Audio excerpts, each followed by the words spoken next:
Okay, and today we got how far would Galactus get in Dragon Ball? What is like Dragon Ball Super or Dragon Ball Z? Is it like Dragon Ball Super or Dragon Ball Z? Like realistically, like honestly, I don't know, but let's hear his perspective, bro.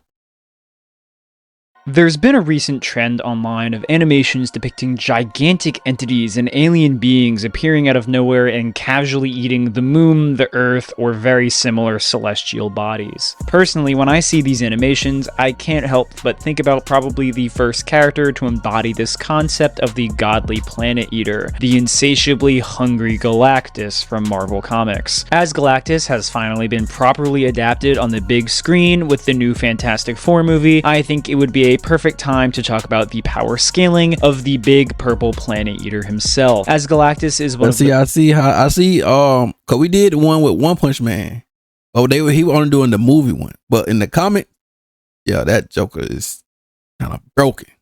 No, he's not kind of broken. He is OD. Those characters who threatens entire planets at once and is almost never defeated by just a single opponent. I will be putting Galactus up against the entirety of the Dragon Ball universe. In this scenario, Galactus arrives on Earth at different points along Dragon Ball's timeline, looking to make the planet his meal, and we'll see how far into the timeline of Dragon Ball it takes until the Z Fighters, their allies, and enemies would be able to successfully deter the cosmic being from destroying all of it. Would the Z Fighters of the Saiyan Saga be enough, or would it take an intervention from Lord Beerus himself to put down a different purple destroyer?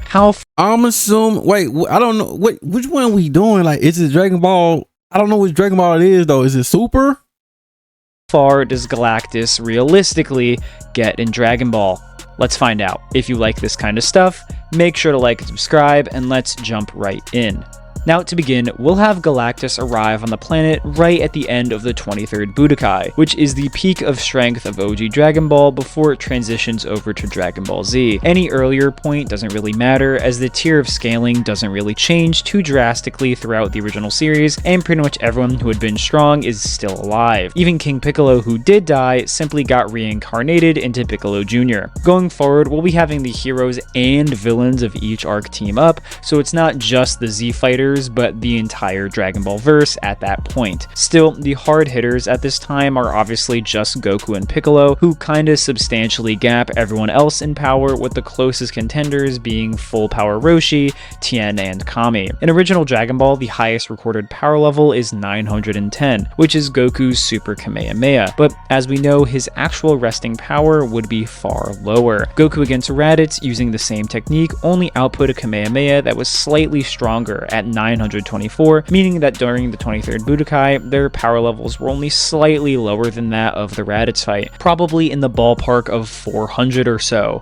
which would still make their power levels over 100 points higher than the next highest recorded value, which was King Piccolo's of 260. Regardless, the same Kamehameha used by Goku is stated to have the power to shatter the moon, which is obviously pretty consistent with Master Roshi also being able to destroy the moon with ease. This acts as a nice baseline for OG Dragon Ball, as there are ways to get it a little bit higher, using calcs from the explosion caused by Roshi in the anime, as well as some manga guides. It can be implied that when using the Kamehameha techniques or those similar, the strongest characters in original Dragon Ball can blow up planets. Again, at this point in the series, the Kamehameha is a massive multiplicative boost to your non-linear power level, so it's unlikely Goku would be able to just punch away a planet or anything like that just yet.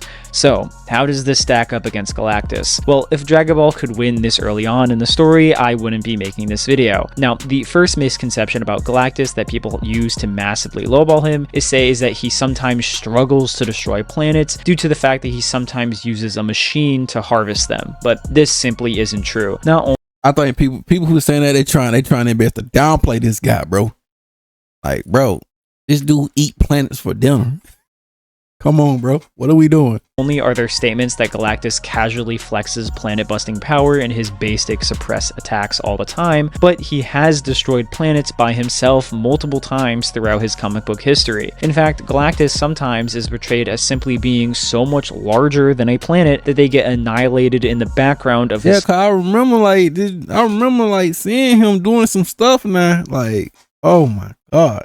And I always get confused with him and Silver Surfer, bro. Them two always get me confused, bro. I'm always thinking they like, I always think like when I was young, I always thought they were like brothers or something. Like that's his like friend or something. That's what I always get, bro. When I used to see him and Silver Surfer, bro. I don't know. That did me though. Fights against various cosmic beings. Even the very birth of Galactus has been stated as planet-shattering in power. So even at his worst, Galactus's casual power and basic attacks would be on the level of the absolute strongest techniques used by OG Dragon Ball characters. So unfortunately, the Earth is getting eaten in this scenario. So let's move on to Dragon Ball Z. As power levels massively balloon out... Okay. So we going to Dragon Ball Z. I'm thinking he probably gonna Dragon Ball Super. Starting in Z, so obviously does the level of power. But I'm not gonna hold you. Maybe my guy pricks for Cheetah. But Cheetah probably enough to solo him now. I'm just saying. I could be wrong, but I believe my boy, my goat, Prince for Cheetah. Wait a minute. Where is the goat? Where is the goat? Where is the goat? Where is the goat? Well, give me a second. We gotta find the goat right there. Yeah. I believe Goat Vegeta can easily obliterate Galactus. Low difficulty. Continue. Power. Entering the Saiyan saga, you have more explicit planet-busting statements for elite Saiyans like Vegeta, who would be over a dozen times stronger than the peak of OG Dragon Ball with his 18,000 power level, with Goku at his absolute Kaioken limit exceeding even that nearly twice over at 32,000. In the anime, you have multiple feats from other elite Saiyans, notably Vegeta and his father, casually blowing away planets with such... Oh my god, why are we going with that one? Why we sticking with the Why are we going with the non-canon? Why are we going with the non-canon? Why are we going with the fillers, bro? Oh my god. Oh my god. Large explosions, they're reaching into the star. I'm gonna do that like this, just stay strictly to the West Cotter, but like I said, I get it. West Cotter said, what didn't the creator say? He want us to decide which is canon and which is not. So like I said, I don't take this right here as like, I don't take this canon, bro. Y'all can have that. Y'all can have it. If y'all want to make this filler or canon, that's on y'all, bro. This is not it for me. Are busting levels of power. A massive step up from the original Dragon Ball in every single metric. Unfortunately, it messed up my whole move. Just like before, Goku and Vegeta stand in a tier of their own, so the other characters like the Z Fighters or Nappa, while massively stronger than what came before, are so utterly dwarfed in power that they end up not being all that relevant, unfortunately. So do these guys stand a chance against Galactus? Once again, unfortunately no. For an example of a Galactus feat that exceeds Silver Surfer star level and anything in the Saiyan saga, a super weakened Galactus, when having his energy unleashed, caused a wave of energy that at the bare minimum enveloped 3 different solar systems, which would still be massively stronger than even a hypothetical full power Great Ape Vegeta with a power level of 180,000. So now Galactus is going to take a break from invading Earth to have a Namek-sized snack. The Namek arc, of course, has another massive jump in power, with power levels growing hundreds of times higher, almost entirely from Goku and Frieza's massive strength increases from their transformations and training, at least on Goku's part. Once again, pretty much making everyone else irrelevant even more than the Saiyan saga. So can Namek, Goku, and Frieza team up to beat Galactus? As a baseline, First Form Frieza's destruction of planet Vegeta can come out to bro, Galactic will eat that bomb, bro. Come on now. Galactic will eat that Frieza bomb, bro. That bomb right there, Frieza that did, Galactic will eat that for breakfast, bro. Star level in power, just like the far weaker Saiyans who he killed here. Given the gap between 530,000 and 120 million is over 100 times, it's pretty fair to say that Frieza, and therefore the even more powerful Goku, can extend into the solar system tier. But we don't need to speculate if they're actually that strong, because even an attack from suppressed Frieza that didn't initially destroy Namek eventually created a multi-solar system sized explosion that Frieza also survived while on essentially 1 HP, which is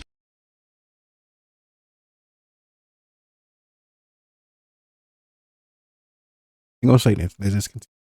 Pretty much as blatantly multi-solar as a feat can get, and clearly even better than the 3 solar system level attack from Galactus. So is Namek and therefore Earth saved from Galactus's hunger? Unfortunately not, as Galactus of course is nowhere near full power either. If the pinnacle of Namek is multi-solar, we have Galactus in the battle with his own robot creation named Tyrant, destroying multiple galaxies just as a consequence of them trading blows with each other. So maybe Goku and Frieza could give a starving Galactus trouble, but any Galactus with the degree of energy would just accidentally erase them. Well, they blast is basically just gonna be like Frieza, and they blast is basically like another planet to Galactus, bro.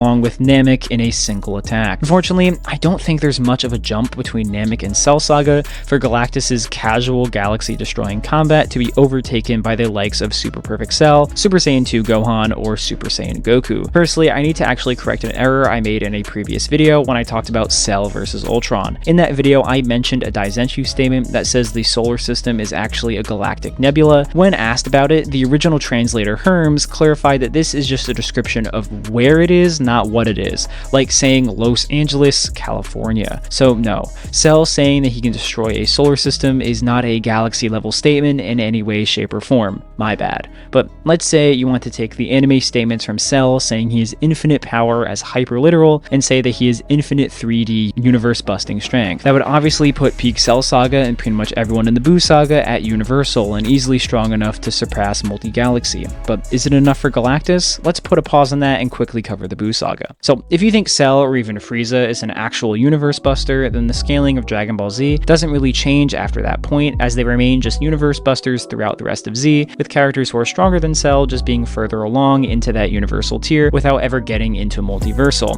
with even the strongest forms of Buu still just being threats to the individual living universe or any other universe-sized realm they may teleport to. At the peak of the Buu Saga, you of course have the strongest forms of Buu, Goku, Gohan, Vegeta, and of course the fusions at the very top like Vegito. But of course, Galactus purely from feats can do just as well, if not better, as not only can Galactus simply grow to the size of a universe, but far larger, but he's able to hold a universe in his palm and make it vanish completely. You know what I'm saying? This is basically just useless, bro, man. Galactus eating everyone, bro.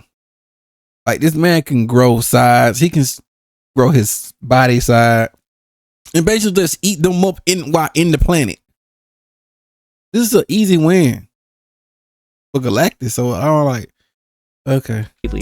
Now, admittedly, this scene is a bit vague about what exactly is happening, and it involves the Ultimate Nullifier, which used to be a part of Galactus, but got retconned into being made by the Watchers. But regardless, this isn't where Galactus' scale ends, but this is the end of Z. So let's move on to Dragon Ball Super. So assuming that Galactus is merely universal off the previous feat, then even the first arc of Dragon Ball Super would surpass him with Beerus's and Goku's clash, being able to destroy the multiple universes of Universe 7's cosmology. By the present point of Dragon Ball Super, there are like a dozen characters who scale massively above the clash of Goku and Beerus in their literal base forms, while having their own transformations that are a higher multiplier than what made Goku strong enough to do that feat in the first place. You also have higher feats like Zeno destroying entire timelines. Beyond this, there are higher dimensional arguments from different guides for Gods of Destruction tier characters that can get them higher into that complex multiversal level of power. But is this enough? Now, up to this point, I've only been using Galactus's direct feats or statements and not using anything about the Marvel cosmology, because for some reason people get mad when you use the cosmology of a verse, or power scaling to other characters when you scale comics for some reason. If you want more details, check out my Goku vs. Marvel video, but the Marvel multiverse is made up of infinite universes with infinite spatial dimensions that are beyond infinitely larger than the lower ones that precede them. Galactus can not only fight and beat characters who can explicitly destroy this infinite multiverse, but actually the Galactus we see is only an aspect of the real one, with the real Galactus being verbatim stated to be beyond and without dimensionality entirely. This level of strength for Galactus is insanely consistent, even ignoring stuff with Marvel abstracts. Galactus Galactus acted as a power battery for Thor to defeat a being known as the Black Winter. This is what killed the previous version of the Marvel multiverse, known as the Sixth Cosmos in its entirety, which is the multiverse Galactus is the only survivor from, meaning at his absolute peak, Galactus's pure power is able to strike down the forces that can kill beyond infinite dimensional gods. And unfortunately, for as much as I'd like this fight to be close, Dragon Ball Super has nothing on that level, and frankly is probably never going to. The purple guy is going to eat that earth, and there's nothing Goku, Beerus, or even Zeno can do about it. Yeah, no, I'm saying, like, it was over from the start. But if you made it this far, thank you so much for watching. As always, thank you to my members, and I'll catch you guys in the next one. And there you go, ladies and gentlemen. Yeah, man, that was already. That's already was cool, but it was nice. It was nice hearing his perspective and everything. But you already know. Link up our skills another.